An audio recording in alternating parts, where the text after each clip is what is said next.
Last night I went out walking, my intentions were to click.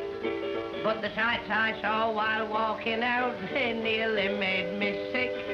I must admit I saw some girls, attractive little dears, arm in arm with ugly men with cauliflower ears.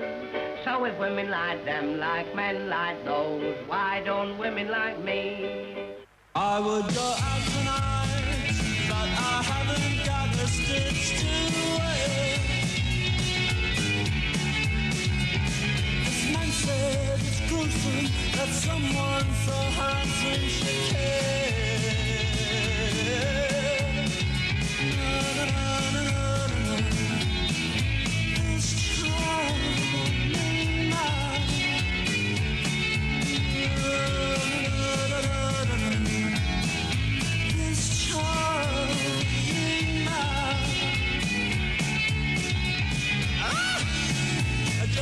Country boy who never knew his place. He said, return to me.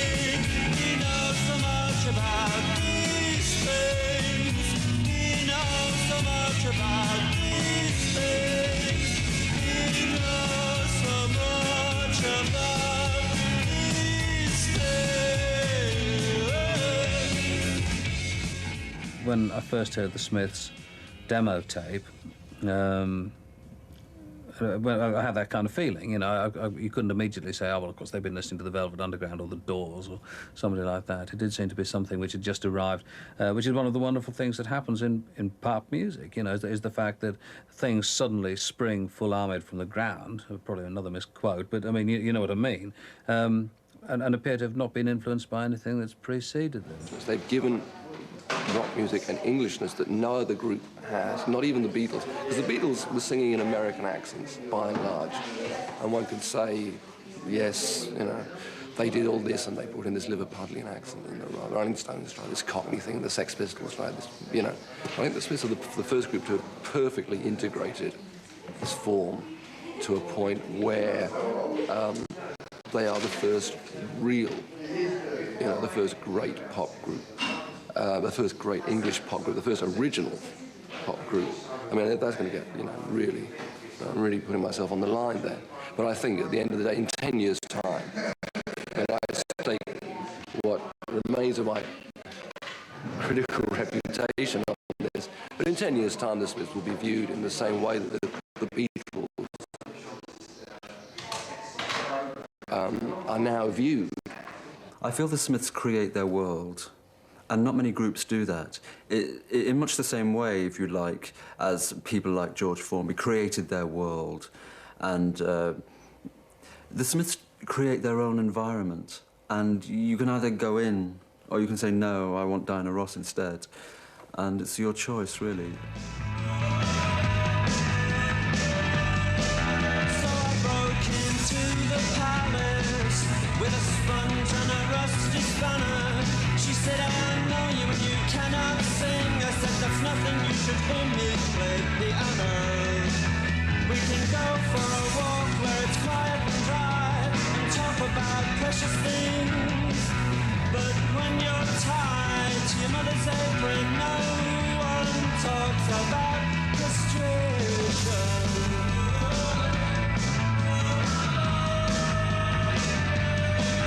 We can go for a walk where it's quiet and dry and talk about precious things like love and law and poverty.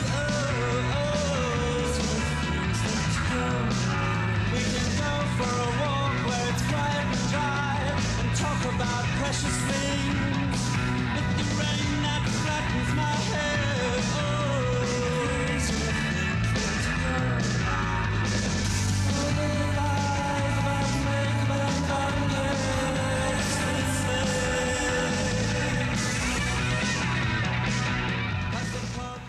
The Smiths came together quite by accident, really. It just suddenly happened, which sounds almost unbelievable, but it really did. It really did happen in a very sudden, very casual way.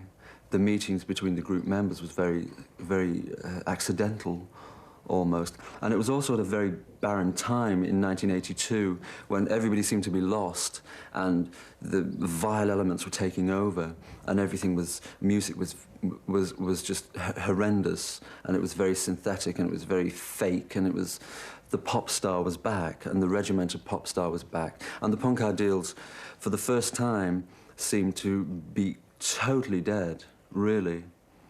I think it just needed some kind of kick in the face, the music scene at the time, because I think there's like the Human League, you know, Orchestral Manoeuvres, a lot of groups like that were just churning it out. I mean, it was like, okay, yeah, that's okay, but there was nothing that was, with sort of like intense, no kind of intensity. We've got all these synthesizer duos and all kind of, with mixing metaphor, really corny as hell metaphorical lyrics with 18-syllable names.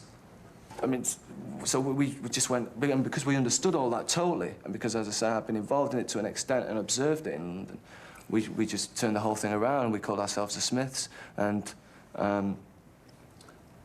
then Morrissey took it into his own sphere totally, on top of the pops with national health glasses, flowers out of the back of his trousers, and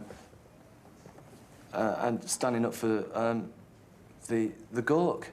Because the years previous to the Smiths were quite dank for me, I could see this as my absolutely, perhaps sole key opportunity to do something constructive and to do something worthwhile. So therefore, when the time came to actually mount the stage, it was almost as if this strange forceful character completely took over and just... I actually stayed in the wings almost. And it was... Ultimately, I feel that that was really the natural me. Because most people feel that when you go onto a stage, you act or you develop some kind of character. But I tend to do that when I'm off stage. And when I'm on stage, I can relax and just be the normal me. I mean, on the face of it, we wanted to ditch everything that people superficially think is rock and roll. Leather trousers and long hair and drugs. But the most important thing of aspects of the rock and roll, i.e. the gang mentality, with something exclusive to say, and arrogance, was our forte and still is.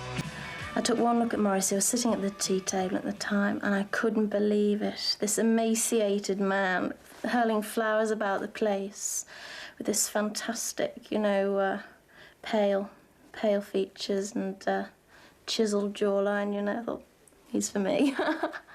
It's like sometimes if something's happened and you can go up to your bedroom, put the Smiths on, and you think, oh, well, thank God I've got Morrissey. Morrissey's still with me. He's like still saying them words to me. He's still there. And like even whatever happens, no matter what you're being through, Morrissey's always there to comfort you. He's always there to come out your speakers and sing to you. I wouldn't want to characterise a typical Smiths fan, but you could say that there were certain things that they would be interested in, like being different, like perhaps being rather more solitary. And those are perfectly honourable, worthwhile things. Well, male, as you say, late teens, lonely, dejected, failed in love, you know, very nervous, no confidence whatsoever. A box bedroom rebel. That's basically it, the stereotype. And that's not me. I don't think I'm a boy anyway. In a live capacity, the audience seems to be predominantly male, and it seems it can be a very celebratory event, almost violent, very wild, which I'm quite happy about, because I think people don't really have many opportunities in life to let themselves go slightly and express themselves and step out of themselves and so on and be a little insane. There is a light that never goes out. Yeah, I mean, this is a song. I mean, and every night I saw them play live, people were singing along to this song. They would go completely haywire. I mean, and the actual lyrics are a kind of, you know, invitation to a sort of a double suicide.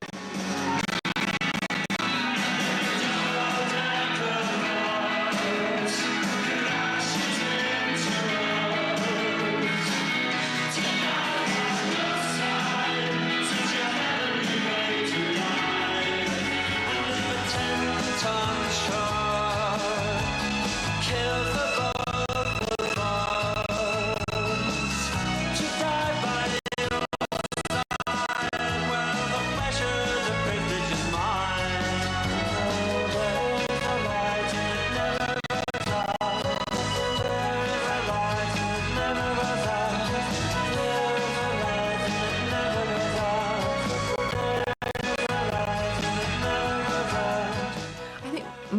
this very strange sense of humour, not a morbid sense of humour, but it's so straight, and he can say things so seriously, and yet maybe behind it all it's quite the opposite.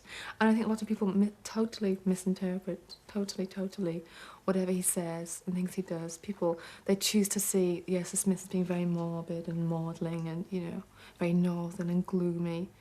And yet they're not. I mean, lots of Johnny's guitar playing is really jubilant and very celebratory. It's really beautiful. Lots of their music, when I hear it, it's really uplifting.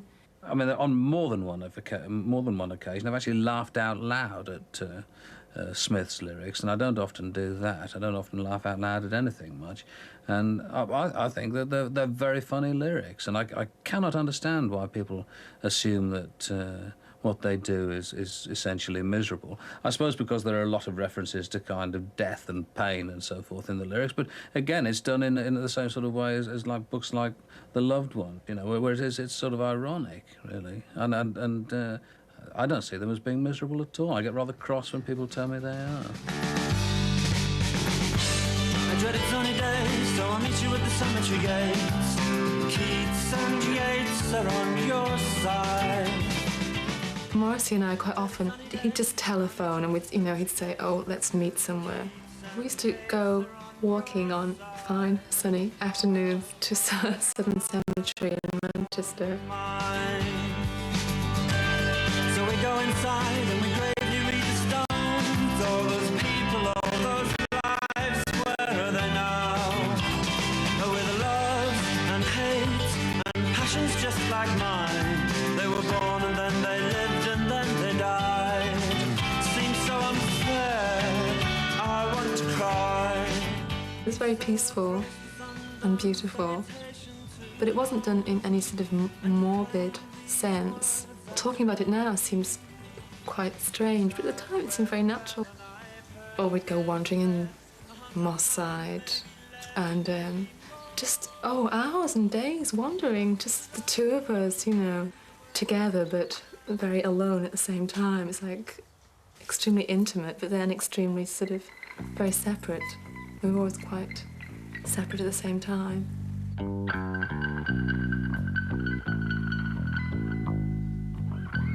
The death of a disco dancer.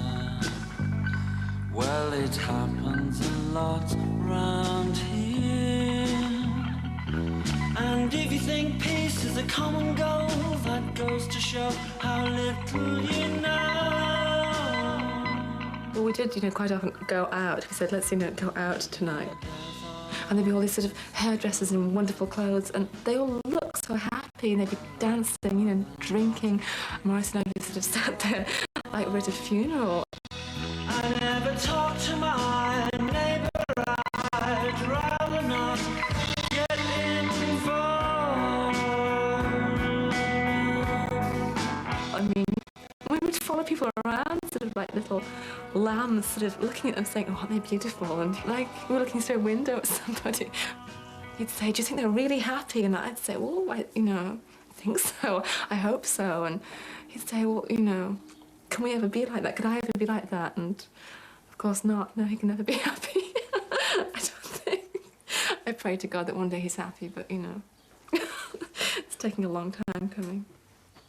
I've never heard him say I love you ever in a song, or I don't like you. He never has said anything positive. It's kind of, he hides behind other people's experiences all the time. But I think that's what he's trying to say about himself each time. How do I write those songs? I write them in a very natural way, but in a very detached way also. But not to say that I simply sit down and guess. But it is very detached, which I think is also important, because not everybody has fantastically, endlessly romping private lives, as we know.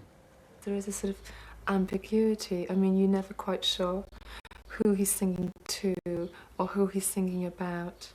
I mean, the genders are all very, I think it's wonderful, just wonderfully vague. So therefore, whoever you are, whichever sex. I mean, you can almost listen to the songs and you can interpret them, you know, to fit your life, give them, you know, your meanings.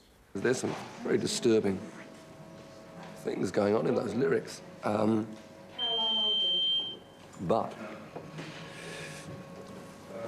from what I've gathered, I mean, Morrissey is very, very touchy about the whole male-female gender thing. He seems to think of a view of things as there is a third sex, which, you know, that appears to be his belief. And it certainly works. It really works. I think, you know, things like "Handsome Devil," which is a, you know, I mean, if the Rolling Stones had done that song, they would have never gotten away with a song like that. Never. I mean, if they'd have done that. Because it's, you know, I mean, it's basic homoerotic imagery.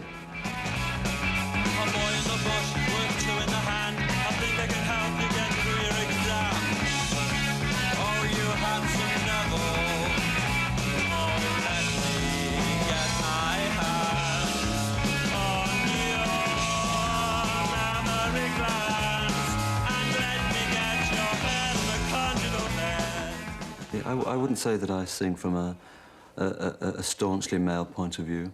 I think I have enough scope to really imagine how practically almost anybody would feel.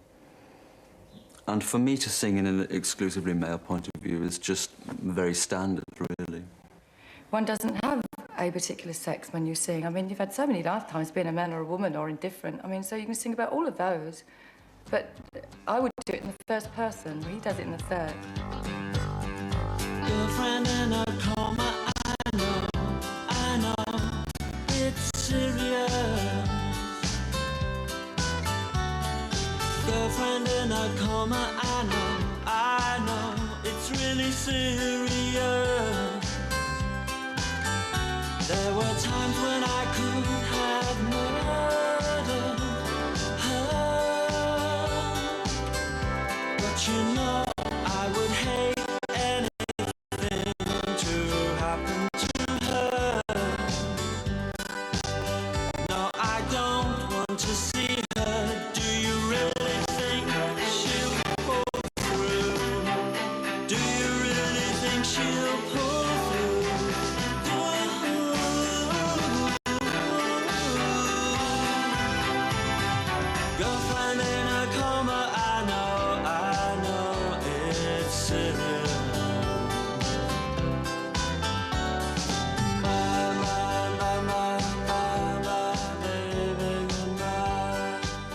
to read obsessively. I mean, you know, devouring book after book after book. I mean, it's a really essential ingredient in our lives. And most of the books we read were by women or about women, or somehow, you know, a woman sort of popped up somewhere. People like Sheila Delaney, I was very, and remain so very obsessed by. Oscar Wilde, a lot of feminist writers I was very interested in, because they, once again, they seem to really, they seem to have the key on very modern situations as far as relationships were concerned. They seem to be, feminism, although one can talk about feminism and people can screw up their brow and say, and back off, I think really they had the key to many things which have unravelled themselves within recent years as very strong political topics, not just feminism, but broader issues.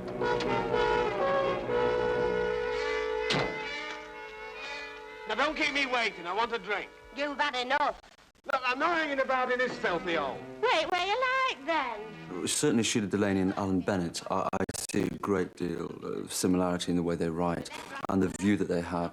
Very northern, very back garden, almost gossipy, and very entertaining. That's his influence, I suppose. You get out of it and go back to your fancy man or your husband or whatever you call him. Oh, I'll give you such a bloody good idea, and that's what you've gone short of. Don't shut yourself up for what you are. You couldn't wait, could you? And now look at the mess you've got yourself into. Get out of it without your help. Threw yourself at the first man you met. Yes, you're right, I did. You're man-mad. I'm like you. You know what they're calling you round here? A silly little whore. They all know where I got it from, don't they? Oh, your bloody head off! Get out of it! Go ahead! Get out! shut up. We enjoy it. I can't really seem to write from a point of view that's completely detached from the solid Manchester thing and all those old bonds and all those things that perhaps I never really liked. But it's just something like, it's like your kidneys. They're just there and you have to put up with them. Because of this constraint, especially living in Manchester, where the sex roles are more, you know, clearly defined, and you know, the lads go, you know, whatever, to the pub, and you know, it's so sort of clear cut here. And if you do anything slightly different, you know, people do notice and do talk, and you know, so I'm sure Morrissey was well talked about. Certain Violent expressions that people have.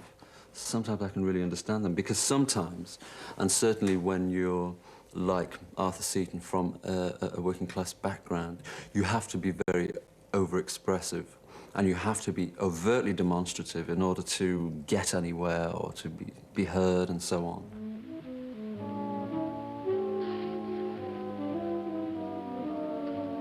Mum called me balmy when I told her I fell off a gasometer for a bet.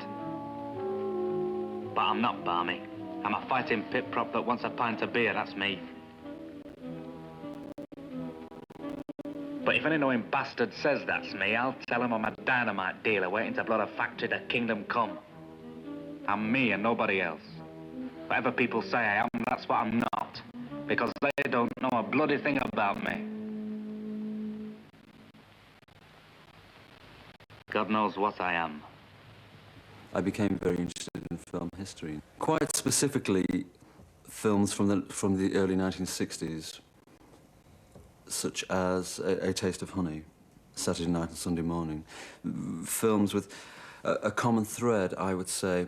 The common thread possibly being that quite largely such films are kind of loving the family way. We're about people in the North specifically, with their tail trapped in the door almost, trying to get out, trying to get on, trying to be somebody, trying to be seen. And I found that very appealing. I found it very, well, obviously a great identification with that.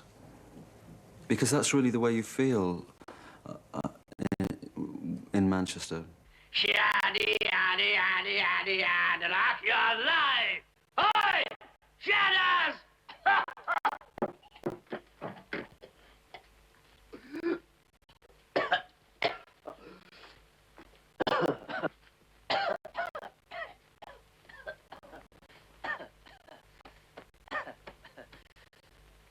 I hope my singing didn't put you off. You know, by the time we're burying you, you'll be going off in one of these. Plastic, you know that? Yes, you see, people don't realize. It's all clean lines nowadays. All these frills and fancies are going out. It's all old. Same as I tell Councillor Duxbury, you've got to move with the times. No use living in one style and dying in another, is it? Quite. Sit down, make yourself at home. Oh, thank you. So you're thinking of leaving us, hey? Is that it?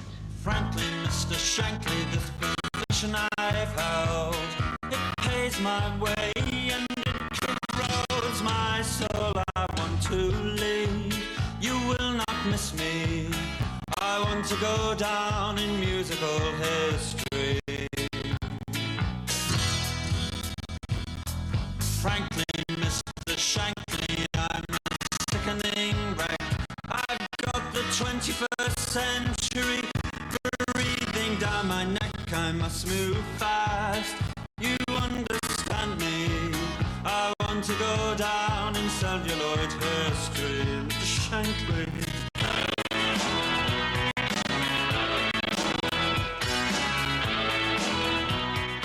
I grew up in the old Trafford, Stretford areas of Manchester. I was born in 1959. It was quite hard and obviously very working class. Most of the houses I ever lived in, 4 or 5 houses, are completely demolished, and all the schools I ever went to were completely demolished, almost as if practically, in a way, as if a complete era was completely demolished in the late 1960s. The strong working class communities were completely eradicated, almost. It was almost like almost a political movement to completely squash this very, very strong body of people, it seems.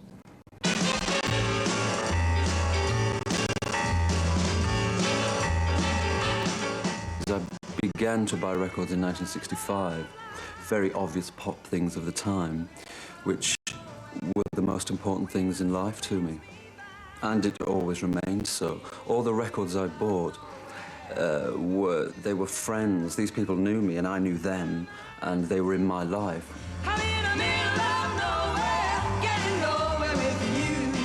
Things like Dusty Springfield, Marianne Faithfull, and Cilla Black, and the very obvious big 1960s names, which I still have them all, and I still like them even more now. Sandy Shaw. She seemed to have a particular street sense. She was just really like an ordinary girl, and saying whatever really came into her head, although she didn't write the songs. That's how the songs seemed. It seemed like direct conversation. Message understood. Late Saturday night, you came around and I knew. On the day that he came, I got into sort of like, oh, you know what it is when you've got kids, you're sort of like your rhythm and your timing, and it all goes out. And when I opened the door to him, I was still in my pyjamas, but I'd put my makeup on. I was horrified. He might think I was this kind of like Joan Collins type character that even went to bed in her makeup. But anyway, as I opened the door, I mean, these two sort of like, well, sort of stupefied faces, and like Morrissey, I thought he was going to faint. And, well, to be quite honest, I've been worshipped from afar a lot, but I've never been worshipped that close up that often, and it sort of took me aback a bit. Sandy Shaw has always meant a great deal, quite largely simply because of the records, which I thought had more life, spirit and energy than practically anything else that appeared throughout the 1960s. And I think that's quite a mean feat, really. He started reeling off everything I'd ever done, B-sides of songs that had never been released, things I said to somebody that had said to somebody else, and places I'd been that I'd totally... I just suddenly realised this guy knew my life backwards. There was nothing he didn't know about it. He knew all the good bits and all the bad bits, and he still loved me. And it was such a sense of relief that somebody actually knew everything about me and still loved me. It was really wonderful. And from that point, I began to trust him. I didn't trust his music at that point. I just trusted him, and I thought, well, at least it's going to be a giggle. And in love, the good people are left. Yes, we may be hit by wrecks, but with something they'll never have. And in love, the sun shines out of our behinds. Yes, we may be hit by wrecks, but with something they'll never have. And if the people stare, then the people stare.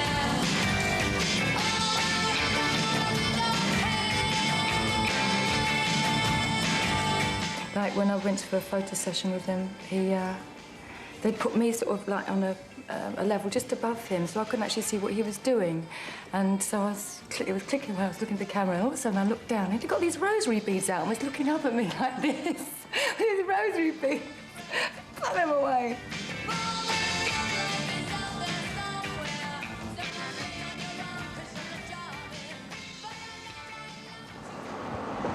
I read something about you somewhere. Where was it? And it said that you're more religiously inclined than you think. Something. Somewhere. So how much does being a Jehovah's Witness actually help you? Oh, a great deal. It was an effort first off, Morrissey. It was a good 4 years effort. Now it comes easy. I enjoy it. And you know I like people, many other actually. people who are Jehovah's Witnesses? Oh, yeah. It certainly is. There's 3.5 million of us. I have always admired Viv Nicholson because of her background and the way she fought against her background of total poverty and practical destitution. I was happy in the haze of a drunken hour, but heaven knows I'm miserable now. Her whole story of winning the pools and her husband's dying and the disasters that followed and the way the newspaper tabloids haunted her and tried to drag her down and decry her as an individual. But constantly through the face of this disaster she had a remarkable resilience and fortitude and humour and a great sense of living, which I think is quite rare. I've come, when the money's gone down, I've come down, you know. You can only be there if you've got it, so you come down in stages, and that's how I got down to where I am. It's the rock bottom now. And I'm enjoying it. I just feel trapped, you know. And it's nice to say, would you like to come to London to sit with Morrissey in a car, you know? And, surely. It gets me out. In my life, oh, why do I give valuable time to people who don't terrify?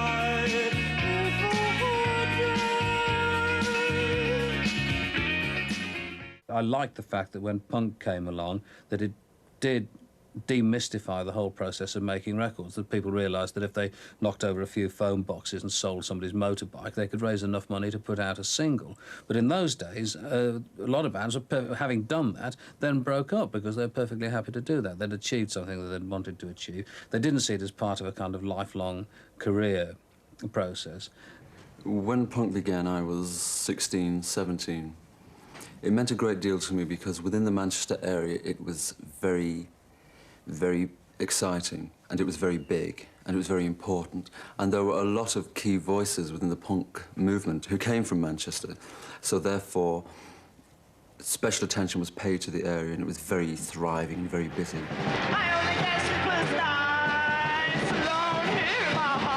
Here were people practically in one's own backyard who were suddenly known throughout the country, because there you could see possibilities for yourself, if you like.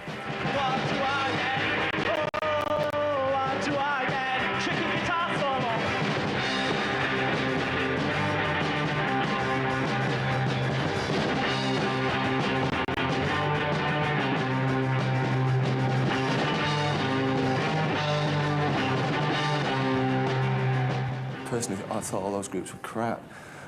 Because it was at a time when I was getting into crafting songs and writing chord changes and moving things towards middle eights and all those technical building of songs kind of techniques.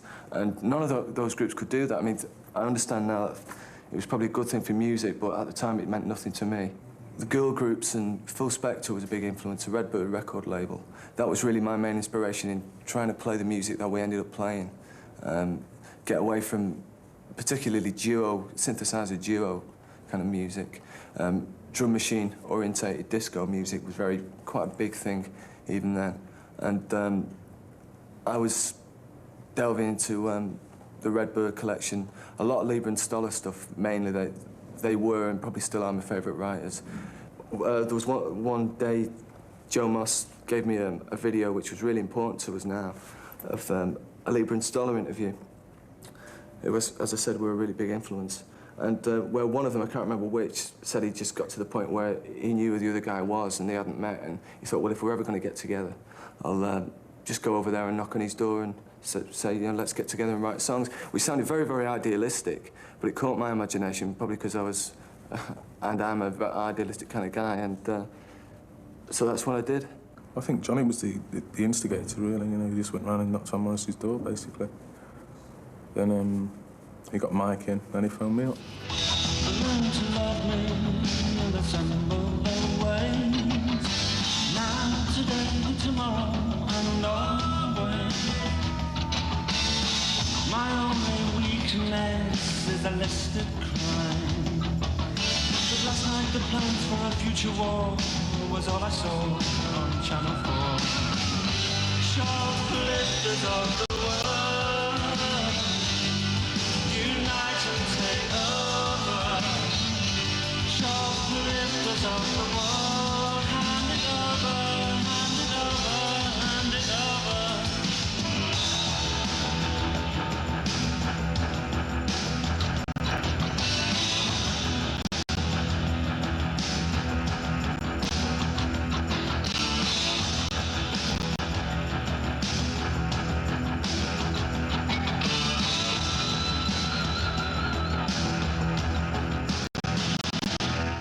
The way our relationship worked right from the word off, without getting too soody about it, was that I saw a lot of good things, obviously, in him that I didn't see in myself, and vice versa. And he didn't say much, and he just let me tell him what I wanted to do, and just sat and kind of watched me and checked out my shoes and checked out my hair and all those things. And I was taking quite a chance because I was very, very fashion conscious and had a very strong image. I wasn't quite sure about what he was going to look like or what he was into at all, and walked in his house, and he was really taken aback when, hello, and so on.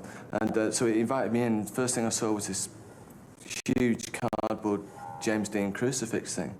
So I thought, well, that's not too bad. I'm on a winner here. And he brought me into his room, and there were all these great pictures of with James Dean and a couple of Elvis pictures and stuff.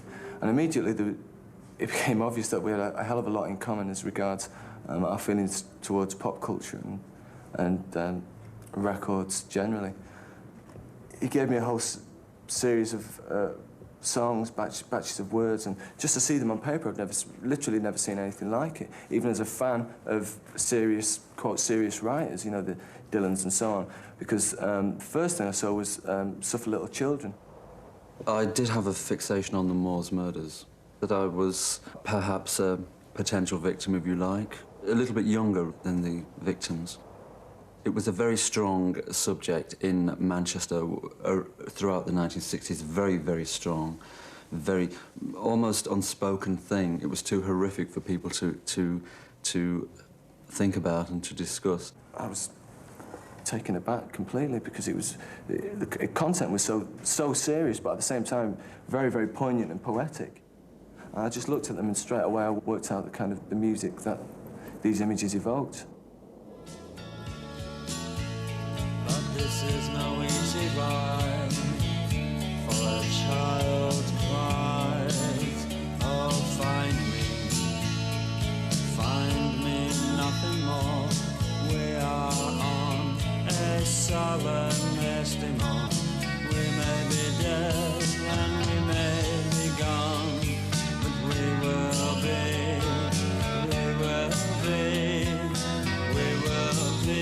right by your side until the day you die. This is no easy ride. We will haunt you when you laugh. Yes, you could say we're a team. You might sleep. Our immediate goal was for there to be a single with a great song on the A side. Whether it had our names on the label as the group was secondary. It was our names being in the brackets, which was much more important.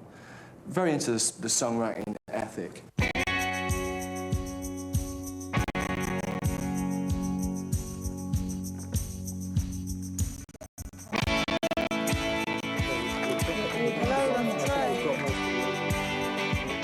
In spite of strong interest from major record companies, the Smiths signed with the independent label Rough Trade. Morrissey was able to have complete control over their record sleeves, which featured a series of cover stars rather than the group itself.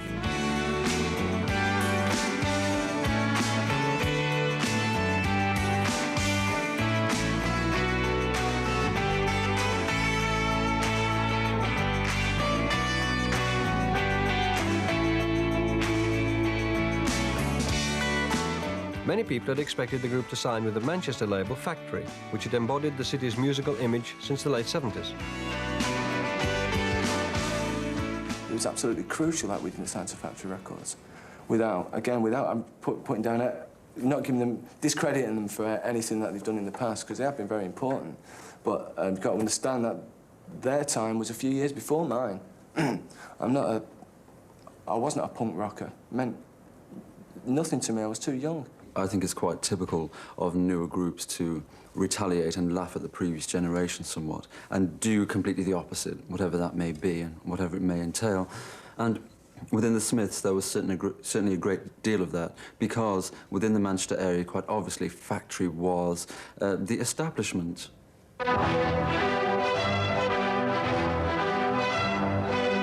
The Smiths quickly achieved a degree of success that was unprecedented for a band on an independent label. They produced a stream of hit singles and albums, and also became one of the most popular and powerful live acts in the country.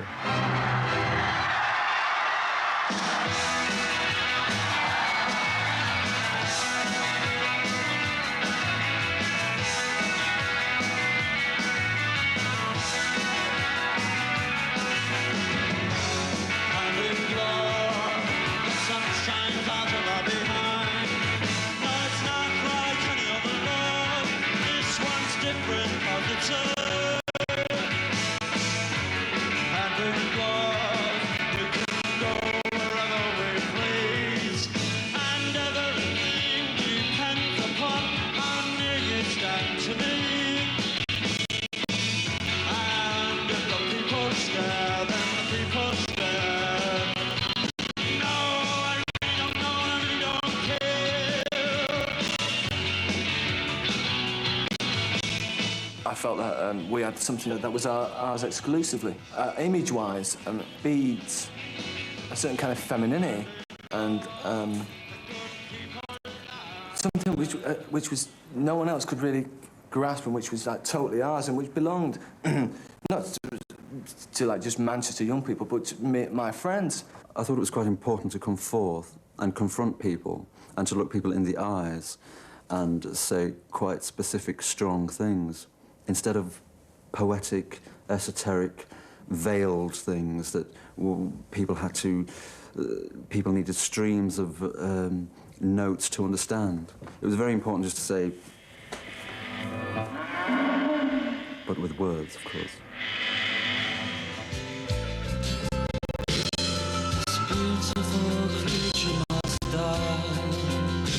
This beautiful creature must die.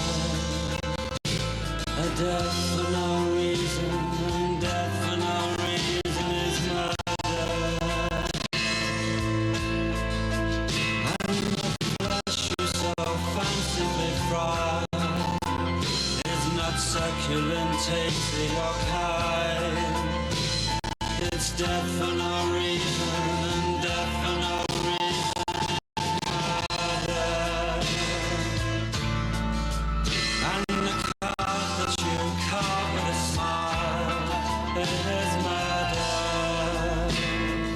once it gets into people's living rooms and it's curious and it's not instantly definable and instantly not able to instantly categorize it, people get confused and unfriendly. Once a band that has started out on the programmes that I do, or on the programmes that Kid Jensen and now Janice Long do, starts to achieve some kind of success outside that kind of nighttime Radio 1 area, it's very convenient for DJs and producers who don't like it to say, oh, well, this is a kind of John Peel band, and therefore to not programme the records. I think the Smiths are possibly the only group who has been continually successful in a chart sense without the aid of daytime radio. And now things do not improve because daytime radio DJs are perfectly aware of the fact that the Smiths exist in a world that's totally separate to theirs.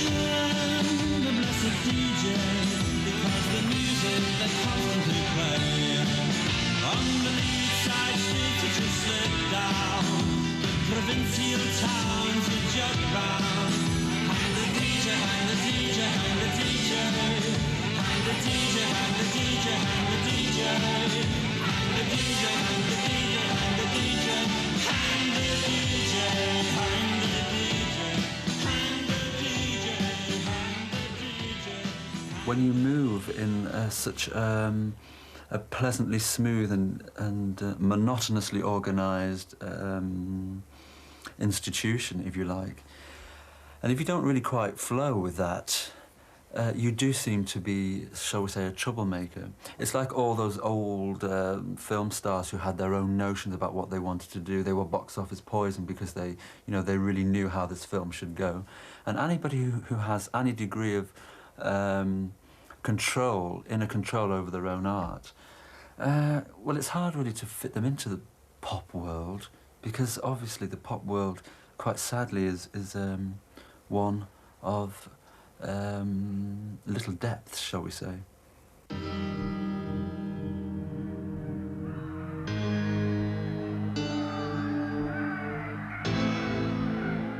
This summer, at the peak of their success, Johnny Marr left the Smiths. After several weeks of uncertainty, the group officially split up.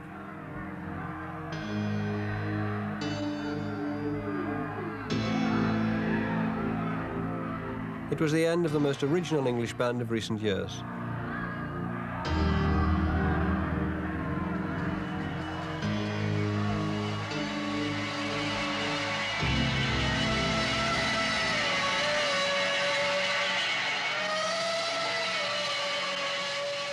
I always felt, and I don't, you know, this was a couple of years ago when the four of them were together, that there was a three.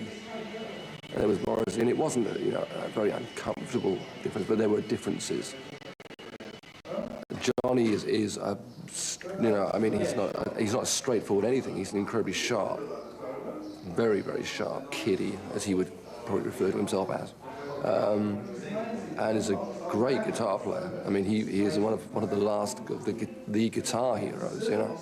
And I mean, he's been asked to do sessions for Keith Richards and Ronnie Wood and all the old hags. Well, I have to answer just totally personally from Johnny Marr's point of view. Being very selfish, I write for myself. I do write for the group, and we constantly try and impress each other, which is of utmost importance because we value each other's opinions. I don't think there's anyone better, and vice versa. But no, I've always written for myself.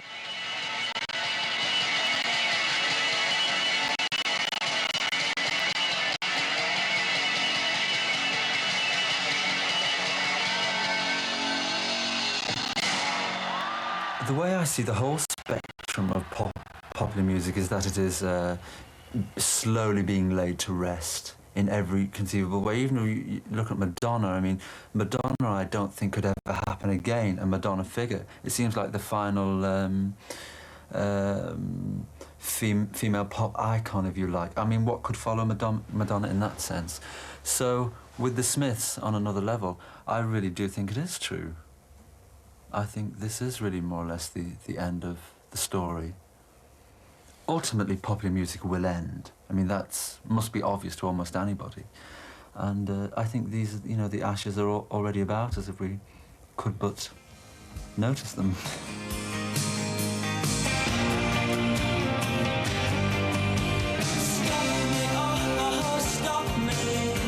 Stop me if you think that you've heard this one before. Stop me, stop me. Stop me if you think that you've heard this one before.